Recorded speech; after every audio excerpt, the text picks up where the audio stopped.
You're with Andrew Pearce, standing in for Nana Okoye on GB News, on TV and on digital radio. Well, time for our Great British Debate this hour. I'm asking, should Huw Edwards give the BBC, the licensed pair, that's you and me, their money back?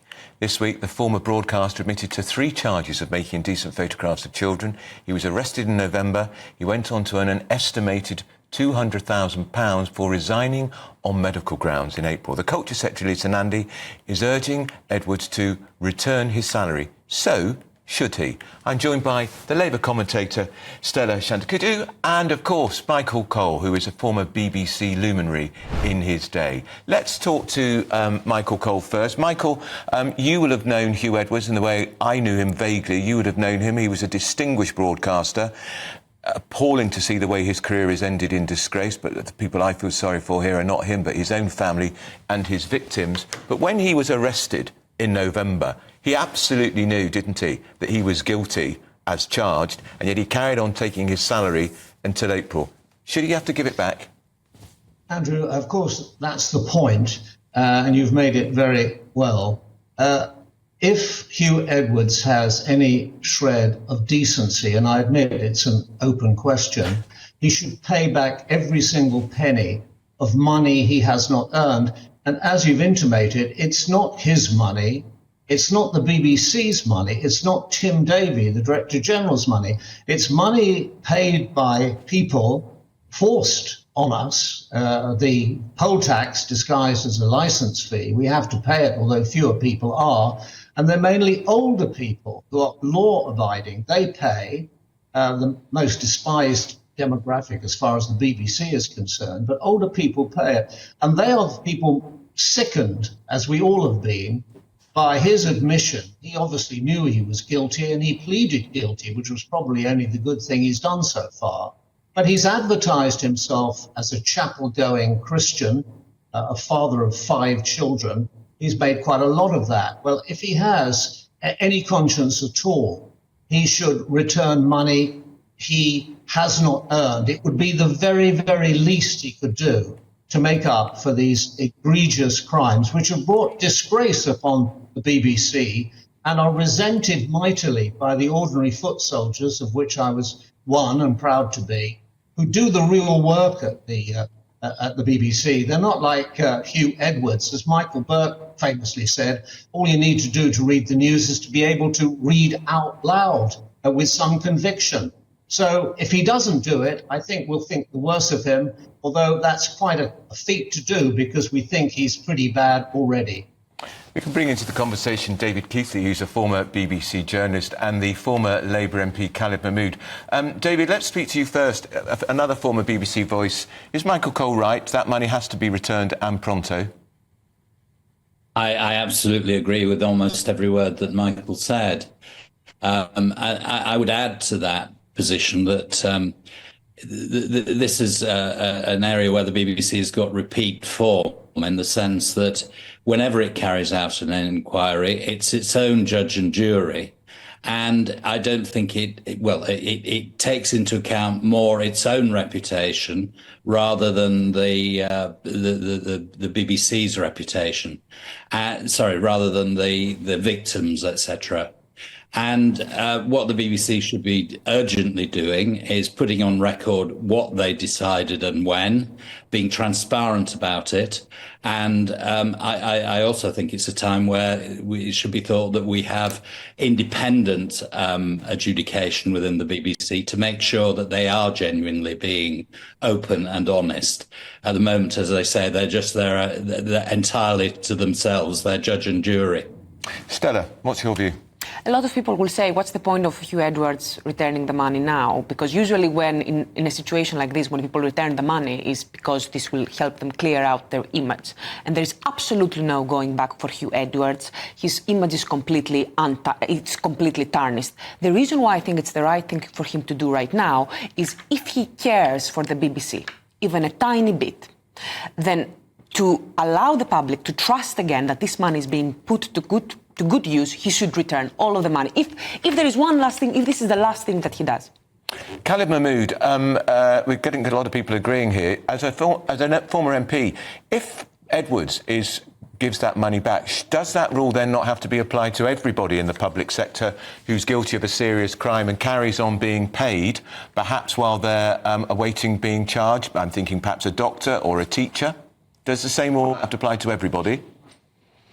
Well, look, first of all, the police gave information to the BBC management to say that this is the case against him, this is what we're investigating.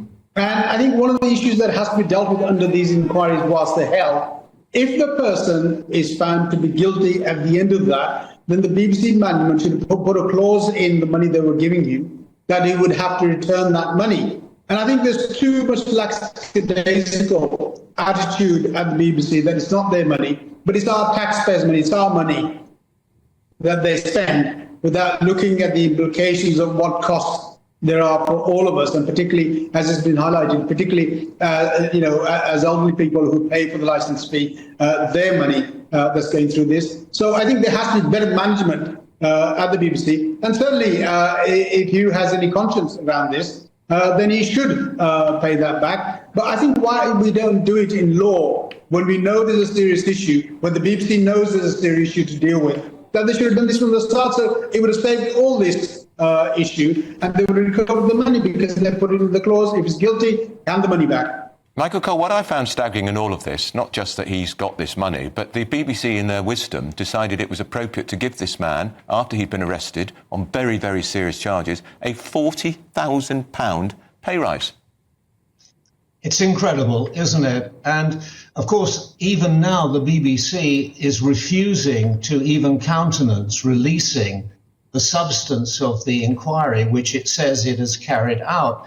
And we all know now that the head of news knew about this. Maybe the people actually in the newsroom were not told the gravity or the fact that he had been arrested and that he had been charged before he was allowed to resign. Remember that, Andrew, he was not sacked. He was permitted to resign, which I think was another major mistake. People who do a good job at the BBC, on the staff, on fairly modest salaries, they are disgusted by this, and they are hopping mad because they see one law for the so-called stars, not very starry at the moment, that man, and themselves, the people who put in the hard yards, who are there on Sundays, there on Christmas Day. So it's revolting, the whole thing. The BBC has almost inbred inability to ever admit when it's wrong. Well, it's badly wrong on this occasion. And it would do itself an awful lot of good, reputation-wise, if it came clean for once and actually went the hangout route, as they say in America, and went from soup to nuts with this whole thing and laid out what they knew, when they knew, why they didn't act.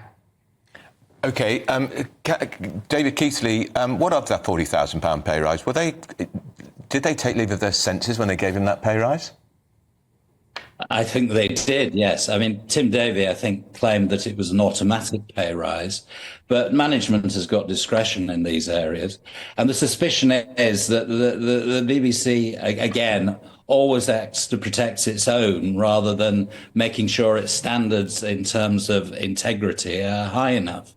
And as I say, I think it just defies belief that that £40,000 raise was given.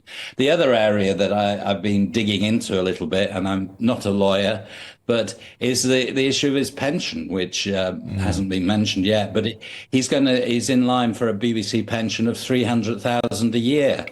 Now, there are precedents in the public domain where pensions can be reduced. It's quite difficult, I gather, but I think that should be being looked at also by the BBC. Stella, just briefly, if Edwards is required to give back that money, does that rule have to be applied to all people in the public sector who fall foul of the law in the same way? It's not the same. It's not the same being a pedophile with other types of criminal acts. It is not the same, and this is why this is a situation where there is no precedent. This is why this was so incredibly different. And does he have to be treated differently because he's Huw Edwards? No, absolutely not. It is very important that he's not treated differently because he's Huw Edwards. So it's a simple yes or no. Should he give back the £200,000? Yes. Stella says yes. David Keithley? Yes. Khalid Mahmood? Yes. And Michael Cole? Of course. And from me, it's a definite. Thank you very much, all of you. It's very rare that we have unanimity on such a subject. Remember to let me know your thoughts on all of these stories we've been discussing today by visiting gbnews.com/your say and join the conversation.